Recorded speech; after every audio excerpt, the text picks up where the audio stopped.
I gotta tell you, I had my doubts, but I tell you what, everything just came together incredible on this thing. Man, look at that thing. Awesome. Because of the father-son conflict and their disparate work techniques, American Chopper defied expectations and became a great success, despite the fact that a program about constructing motorcycles couldn't appeal to anyone other than bikers. In fact, things became so bad that Paul Teutul Jr. decided to start his own store. The essence of American Chopper, an unstable family that yet managed to build some of the most bizarre bikes ever seen, has never been even partially captured by a reality program since then. The lives of the Teutul family, Paul Sr., also referred to as Sr., and Paul Jr., often known as Paulie or simply Jr., were the center of attention for American Choppers. After years of creating custom motorcycles, Paul Sr. started Orange County Choppers in 1999 as a side project for his steel company.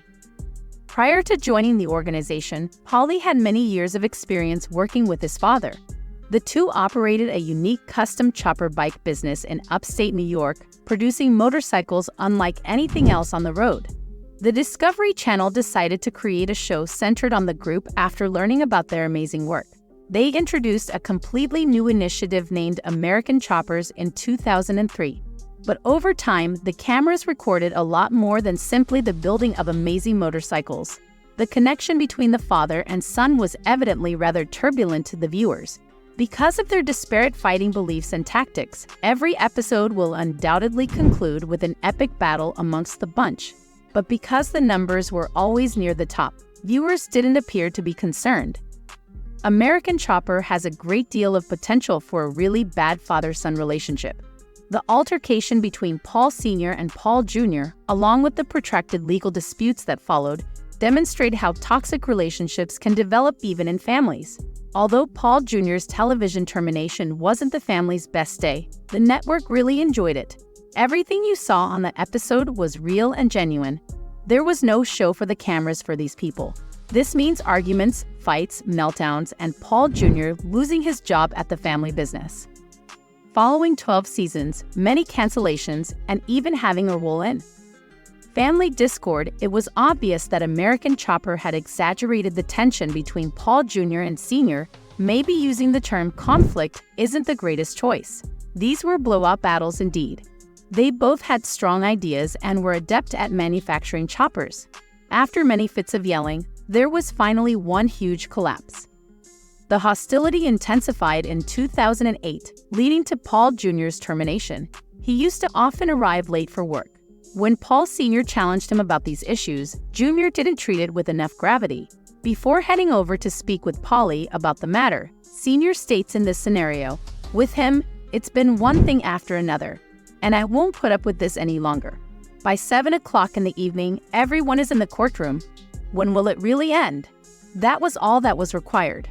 Paulie decided to try to justify his propensity of being late by asking himself, what goes in the finish? This is where it's all done. Paulie attempted to defend himself before his father one more time before tossing a chair in the office. Paul Sr. dismissed his son in front of the other workers because he was so furious. This was a terrible blow to those who had been following along since the debut. Legal concerns, the program went on for a short while even after Paul Jr. was fired, but it overlooked one important detail. What would happen to the firm now that Paul Jr. controlled 20% of it? An owner cannot be fired the same way that a normal employee may. Paul Jr. would not have been allowed to open a shop or launch a company that would have competed with Orange County Choppers had he not signed a one-year non-compete agreement. To get his 20% share in Orange County Choppers, Paul Sr. sued his son. As if a full-fledged legal fight wasn't enough, the court struggle was finally won by Paul Jr. Even initiated a lawsuit back. But because it was going to cost $100 million, it was immediately shelved. Regretfully, addiction has plagued all three of the Teutul men at some point in their lives. While being a motorbike fan might lead to a difficult existence, the pressure to always be the focus of attention is more likely to be the cause of this. The Teutuls attribute the healing of their marriages to years of therapy, but they never forget that their past prevented them from reaching customary family goals.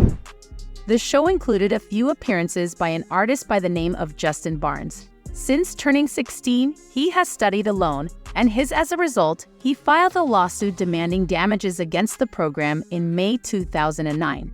2 months later, American Choppers received a second complaint, this one from Cody Connolly, an employee of Orange County Choppers.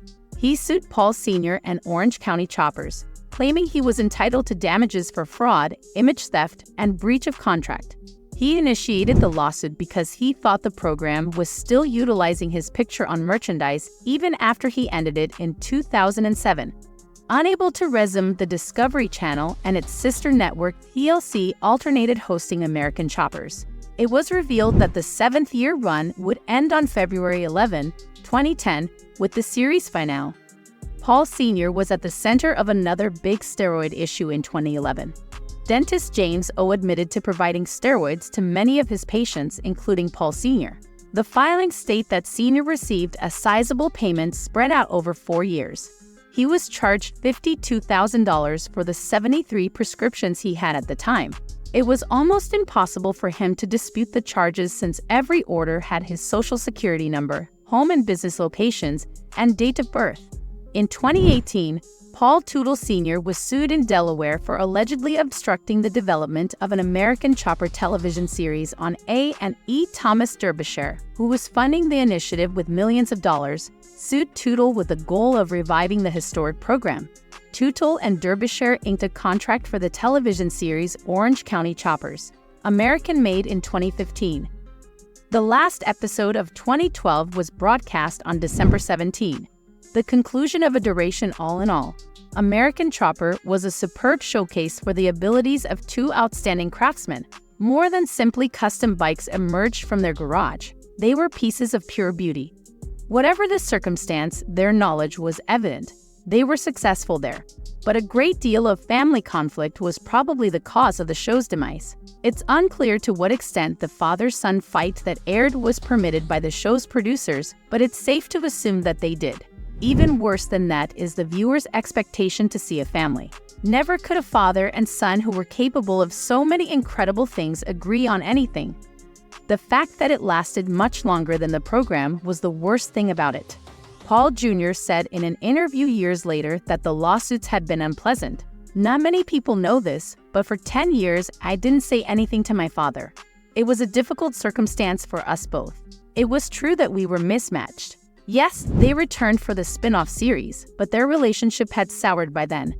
Our capacity to collaborate was, as Paul Sr. put it, the foundation of our connection, and I will never again give that up.